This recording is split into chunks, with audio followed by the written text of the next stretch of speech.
Havlicek are missing, otherwise all other members are in attendance. So let's please stand and say the Pledge of Allegiance. Pledge allegiance to the flag of the United States of America and to the republic for which it stands, one nation, under God, indivisible, with liberty and justice for all.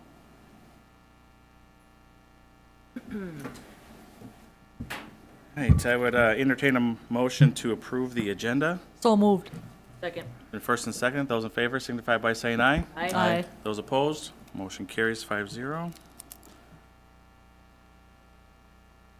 All right, first on the agenda tonight is to award the bid for the Falcon Ridge Elementary casework replacement.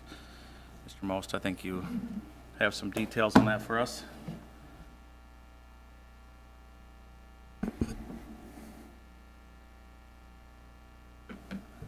Open here.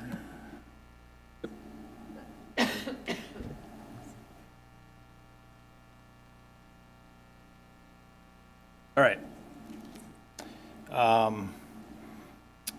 We had our bid opening for this project. I'll give it a little background first. Back in 3-4 years ago, we put it in our LTFM plan to do the casework replacement for the 68th section of Falcon Ridge, which is the old part of the building. And at that time, we had a cost of about, an estimate of about $700,000, somewhere in there. So we placed that in our LTFM budget. And of course, since COVID hit and everything else went crazy, building supplies went up, everything went crazy. We had a new estimate, which was much larger than that. It came in at about $1 million to do it. So I talked to Andy and talked to Sandy about this, and we decided to break this in half. So we cut it in half. We cut the whole project in half. So we went out for bids for approximately half of the square footage areas in that building to redo the casework as cabinets, if anybody wonders what that is. And we're also replacing sinks and doing a little bit of plumbing in the classrooms. So we went out for bid. We had 7 bidders. Originally, we had a bid of $222,000 from Davis Mechanical, which was obviously the low bid. They ended up, we had to reject their bid because they missed the cost of the addendum 1, which was access panels for the outside wall cabinets in the classrooms, which they're access for the heating behind them, and they're also used for diffusing heat. So it allows the heat under the cabinets to get out into the buildings. That came to about $50,000, and they could not come up with that. So the bid was rejected. We went to the next bidder, which was Reeling Construction, for $277,000, which was still a really good bid for us. I think we had budgeted about $450 originally in the LTFM plan, so we got pretty competitive bids. We had 7 bidders, so we came in still, although we would have loved to do the 222, the 277,824 is what we're asking for to enter into a contract with Reeling Construction. I issued, on April 29th, I issued a letter of intent to them so they could get going on this project and do some legwork beforehand. And they were fine with that, with the expectation that we would come up with the recommendations to the school board to approve the contract. So that's what we're asking for tonight. Okay. Anybody have any questions, comments? Can they do the other half for the same price? You know, what we're honestly gonna look at, we're gonna see if we can, since it did come so far under budget. And again, I wanna make sure that everybody understands, this does not come out of the general fund. This is not a general fund deal. I've been getting a lot of people asking me about this, you know, what are you guys doing? Why are you doing that? When we just went through all these reductions, this is the long-term facilities maintenance funds that it comes out of. And I know people still will look at it and it looks bad, but if you've been in that building and look at these cabinets in this casework, they're original. They are. I went to school there in 1968 when they opened that place, and Yeah. So they look pretty tough. They're in rough shape. We got our use out of them. But we are going to look with such a low bid, we're going to see if we can add some in at this price with the approval of the board, as long as we stay within under that that original budget. It would be treated as a change order to the project, and now all that comes through, the AIA documents come through, and they're approved that way. Sure. Any other comments or questions? Yeah, I have one. Go ahead. So are you used to getting into half the building now, or just the ones that need it the If you're most? familiar with Falcon Ridge, there's a map in this if you dig through Yep. it a little bit, but if you look at the building overhead, we're doing the outside 16 classrooms. Got it. And then next summer, we plan on doing the interior blocks along with the office area and the work area Okay. behind it, along with the teacher's lounge. We'll be doing that too. Thanks. Anything else? Go, yeah, Dan? So to understand correctly, so are you saying that with a change order, we could go up to the 400,000 or something like that, is what the goal is to get more classrooms done? Or are you saying that, under this current budget, you'll see if you can extend it some? I wouldn't say it's the goal, but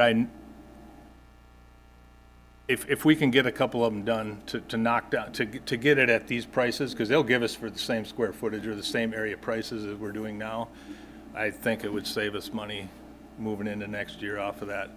Yeah, I do. And as I understand the capital fund, there's really no penalty for doing the larger project now than splitting it, right? I mean, it doesn't, the money's there, it's available to do the project as far as we want to go, if you're talking $400,000 or $500,000, correct? Correct, correct. Yep. Can you help me understand why they wouldn't expand the project for more square footage? Like, do they not have manpower capacity or? I guess the biggest thing is, yes, you can run your LTFM budget under as a negative, but it's not advisable. And we did the tennis courts last year, which pushed that, pushed our LTFM budget pretty well. And when we saw the estimates come in, we didn't feel comfortable doing the $1 million. If that's what it would have came to, it would have ran our LTFM budget, I believe, into a deficit, right? A larger deficit. Okay, so we're in deficit with this project, even as it is, or?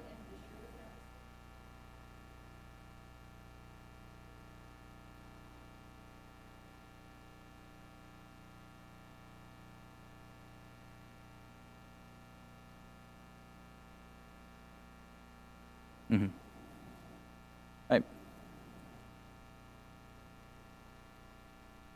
I would entertain a motion to approve the bid here. So moved. Second. First and second, those in favor signify by saying aye. Aye. Aye. Those opposed, motion carries 5-0. Thank you. Thanks. Thanks, Wade. All right, next on the agenda is the resolution relating to the termination and non-renewal of teaching contracts for probationary teachers. That's me. What a shock. Let's see. Whereas the teachers listed below are probationary teachers in Independent School District 721. Madison Berggren, 1.0 FTE, Physical Education High School. Marcus Mallory, 1.0 FTE, Science High School. Shania, say that again for me. Nunemaker, thank you. 1.0 FTE, grade 4 Ravenstream. Megan Storley, 1.0 FTE, grade 4 Ravenstream. Trevor Schwartz, 1.0 FTE, Resource High School. Jennifer Ticky, 1.0 FTE, grade 2 Eagleview. Devin Vosepka, 1.0 FTE, grade 5 Eagleview. Be it resolved that the School Board of Independent School District 721, that pursuant to the Minnesota statute 122A.40, that the teacher contract of the probationary teachers named above in Independent School District 721 is hereby terminated at the close of the 23-24 school year. Be it further resolved that written notice be sent to said teachers regarding the termination and non-renewal of said contract as provided by law, and that said notice shall be in the form provided on this document. Notice of termination and non-renewal of teacher contract. You are hereby notified that a special meeting of the School Board of Independent School District 721 held on May 13th, 2024. A resolution was adopted by a majority roll call vote to terminate your contract effective at the end of the current school year. Said action of the board is taken pursuant to Minnesota Statute Section 122A.40. You may officially request that the school board give its reasons for the non-renewal of your teaching contract. However, such request should be received within 10 days after the receipt of this notice. Yours truly. Now I ask for a vote. Do we have any, you want to shed any color first, I guess, or Yeah, anything so more? I can comment that a couple of people on this list might be brought back, depending upon what happens with resignations and moving around of teachers and such. So this is probably not the final list, but we need to take this action tonight. And then if we offer them a contract, they just go on with their second year of probationary, or third year, whatever. They just go on to with their probation. Sure, okay. So they wouldn't lose any time in their non-tenure? Okay. You vote? Yes. Oh, Yep, yep. oh, Yes. let me hear a motion. So moved. Second? Second? There we go. Good to go. Vote, Dan? Yes. Kim? Yes. Matt? Yes. And I'm a yes. Passes 6-4. Wait, 5-0. 5-0, thank you. All right, next on the agenda is the resolution for proposing placement on unrequested leave of absence. Any comments before she reads the resolution? Yeah, again, there might be a couple of teachers that actually get called back on this list, but we won't know for a few more weeks yet. But this is the most we'd put on ULA this year. Sure. Okay. Be it resolved by the School Board of Independent School District 721, New Prague Area Schools as follows. That it is proposed that the following teachers be placed on unrequested leave of absence without pay or fringe benefits at the end of the 23-24 school year, effective May 24th, 2024. I have to say all of these employees and everything? Okay, all of these people. Said action is taken in accordance with 2023 to 2025 master contract between the district and the New Prague Education, Minnesota, and pursuant to Minnesota Statutes Section 122.40, Subdivision 10. The grounds for this action are as follows. A, lack of pupils. B, financial limitations. Be it resolved that a notice of proposed placement on unrequested leave, together with a copy of this resolution forwarded to the identified staff. The motion for the adoption of the foregoing resolution was duly noted, second by member, comments, questions, anything? Somebody make a motion for that? So moved. Seconded? Thank you. Voting? Yes. Jean? Matt? Yes. Kim? Yes. Dan? Yes. And I'm a yes. Again, approved 5-0. Done. All right. Next on the agenda is the master agreement for 23 through 25 for the certified speech pathology assistants, building nurses, and paraprofessionals. Yeah, so I'd like to make just some overall comments about the first four, because they're all with SEAU, Local 84, and they were all settled with basically the same parameters. I'll just note where there's differences. So these groups really wanted to prioritize health insurance contributions while still getting a salary increase, but they were willing to take a little bit less in salary to get the health cap increased. They felt strongly about keeping one of our most popular plans with no deduction from their paychecks. And it fit into the financial plan to do so. I did explain to them that we can't do this too much longer. The goal of our district is to have competitive salary and benefits. Right now, our benefits are a little bit over competitive. They would admit that. But we can't allow our hourly rates to dip too much because of competitive reasons, obviously attracting and retaining staff. So I said this was probably kind of a one-time thing potentially, that the next time we might not be able to do that and still maintain a competitive wage. So that's important. So we increased the health insurance cap 3% in year one, which is this year, 23-24, and 5.25% in 24-25. Salary increases varied by group, somewhat just because they have little different competitive situations, but they averaged about 2.5% in the first year and about 2.5% in the second year. Something unusual we did for the paras is we talked about, and they did approve an increase in salary for the special education paras of $1.25 an hour. We have had many special ed para positions open this year because we could not find paras for the salary we were offering.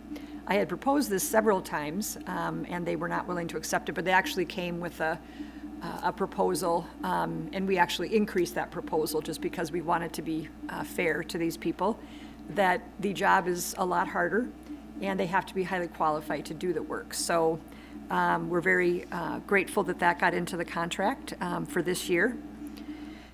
And Juneteenth was added as a holiday for custodians and paras and nurses. Custodians work year-round, even in the summer. Paras, we have a fraction of paras working in the summer. So they only get that paid holiday if they're scheduled to work during the month of June, right around that holiday. Mainly kids company and wrap paras and community ed. We have a couple of ESY paras that work very short days that would also qualify for that. So that is really the summary of the first 4 contracts. Does anybody have any questions, or would you like me to go into more detail on any one of them? I just have a question on the special ed paras. Do they have additional training, additional education, and things like that? Yeah, they have to be highly qualified and pass the para test, or Okay. pass the special education qualifications test. And that's the only para that has to have that? Yes. Okay, thanks. Yep. And by definition, passing that test makes them highly qualified? Yes. Okay. Yep. And we actually put in 2 tiers. One is, when we first hire a special ed para, they're not always highly qualified. I mean, there's several ways to become highly qualified. One is having a 2-year, 4-year degree. And the second most common is passing this test. And so we agreed that we would pay 50 cents an hour more when we first hired them before they were highly qualified, just because they're still doing the duties, some of the more unpleasant duties associated with those jobs. And we still wanted to compensate them some. And then they get the full $1.25 after they're highly qualified. And at that differential, do we think that will pretty much solve all our problems with hiring and retaining special education paras, or? Yeah, I mean, I've been working with the Special Services Director, Amy Walsberger, and they actually started to call a few of the paras that had turned them down, and they're having some luck with them starting in the fall. We do believe it will help. Nothing will always solve everything, but we believe it will help an incredible amount.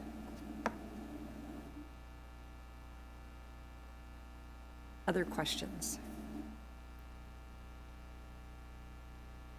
And so for me, there was one other portion of the contract that I was a little curious about in the e-learning days and then the other emergency closing days without e-learning. And so in the first one, if a para gets assigned work to do and they don't want to do it, they have the option to take the unpaid day and make that day up later.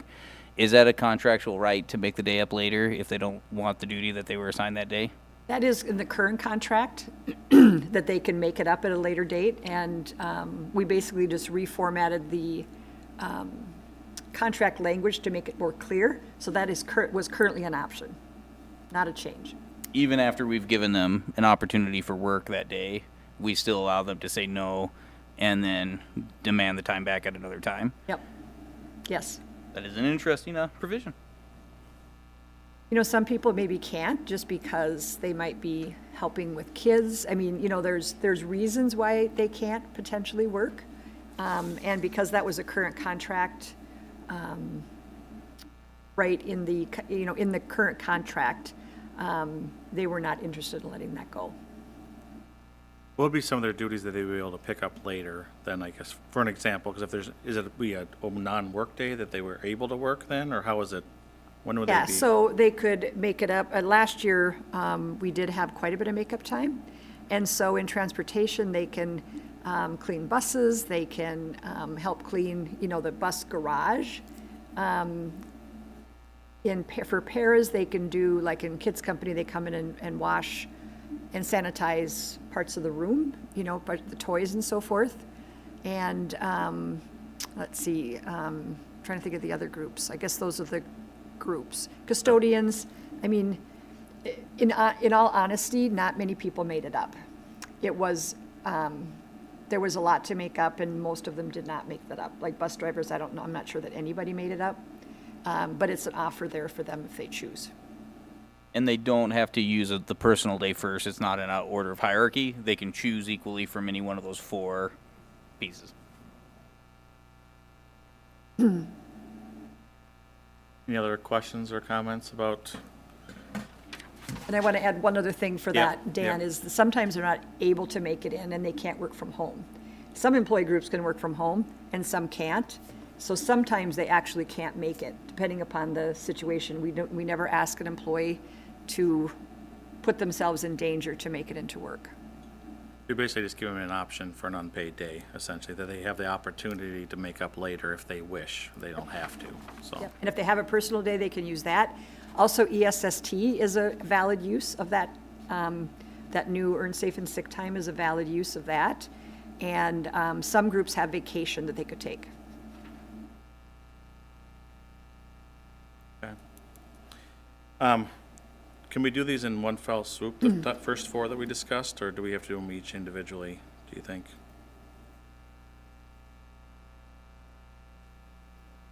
Yeah, for the first four. So I'd entertain a motion to approve these master agreements for the first one, the CSPAs, the building nurses, and the paraprofessionals on that contract, then the custodians, nutritional staff, and then the transportation staff. So moved. Second. The first and second, those in favor signify by saying aye. Aye. Aye. Those opposed, motion carries 5-0 for all four of those first four.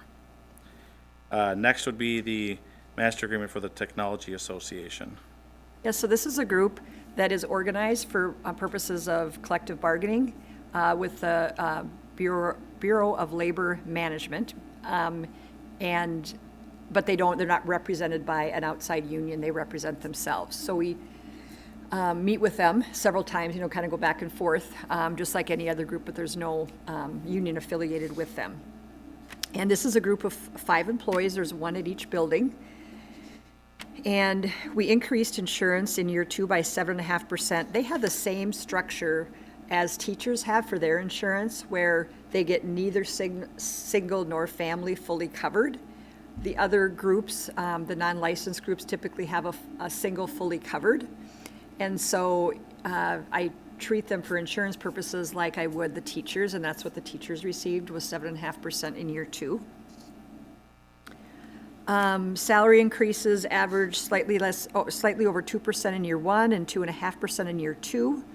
There's no steps in this contract, so we did have an employee that's relatively new that we increased salary a little bit more to get them up because there's no automatic steps. So after we hire them, unless we give them a slightly higher increase each year, they will never catch up to where their peers are, and eventually they should. And again, we added Juneteenth as a paid holiday. They are scheduled to work throughout the summer. Any questions or comments on this agreement? All right, otherwise I'd entertain a motion. So moved. Second. Then first and second, those in favor signify by saying aye. Aye. Aye. Those opposed, motion carries 5-0. And last on the agenda is the master agreement for the principals and assistant principals. Yes, so this group, again, is, they're affiliated, or they're organized for bargaining. However, they're not represented by an outside group, so I deal directly with the principals on this. And insurance was increased in year 2 of the contract. They have a higher amount of insurance. One year they took basically very little salary increase and wanted to put it more towards insurance. And so I increased that 4% in year 2.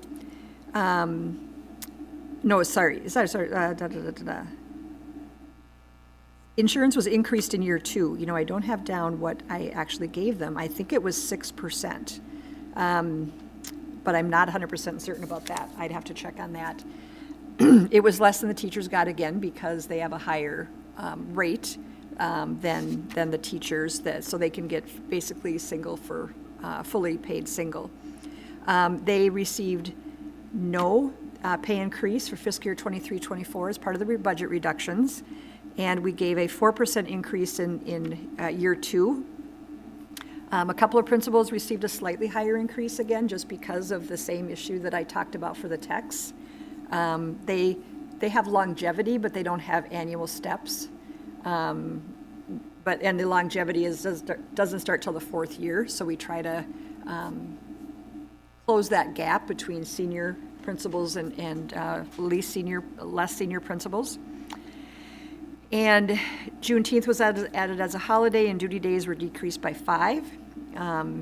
And they wanted, their current contract had a very vague section on filing grievances, and they wanted to have a more defined grievance process, which is totally fine. So I basically didn't copy the teachers, but made it similar to the teachers, the timelines and the steps and all that. So I put that in the contract for them, so we have a more defined process for a grievance. And that really was about it on that. One question that came up during when we were doing budget adjustments was the contract duration for principals and assistant principals. What are those 260-day contracts, or are those 230-day? No. Just some clarity on that. Yeah, they, let me get it exactly here. Speak. For principals, they have 25 non-duty days, which is, so 260 minus 25. They don't have paid time off, they just have non-duty 235. days, No. essentially? Okay. Yeah. And Okay. then the assistant principals get 33 non-duty days, so slightly less. So they do not Okay. work a full year. So like a 235-day contract technically? Okay. For principals. Other questions? With just a more comment than that, with budget reductions and things like that, one of the big complaints that we got on the board was lack of reductions in the administrative side of things. And so I'm very concerned about the addition of so many non-duty days on the principal side of things. So, paid holidays went up 9%. Then you have a 25% increase in the number of days the principals are paid time off, and then a 17.8% increase in the paid time off for assistant principals. And that seems to go a little bit counter to our ship is so tight, we can't make any adjustments in these areas, to saying, 2 months later, we can do a, more than a 25% increase on the principal side and a little bit over 20% increase on the assistant principal side. And I think it sends a little bit of a contradictory message that I think we should avoid. I think as far as the duty days, I did some analysis of duty days. Most of them don't take their full number of duty days. And I think it just will compact their work in the summer a little bit. It's only 5 days. Although they do have kids in their building year-round. I mean, there's kids there in every school pretty much year-round. It would just condense that work a little bit. And like I said, not everybody takes all their duty days already. So it's, for some principals, it doesn't even affect them. But other principals do take all their duty days. There's a few that do. If I may, I'd also add that we want to maintain a fair and competitive salary for all of our bargaining groups. And as I look at the number of days that our principals were working in comparison to other groups, principals in other districts, I think it was agreeable to decrease the number of days where they're at to maintain a competitive contract for them as well, because it's important for all of us, all of the groups, to have a competitive agreement. And I think they're able to do their job and continue to do their job very well, less those 5 days.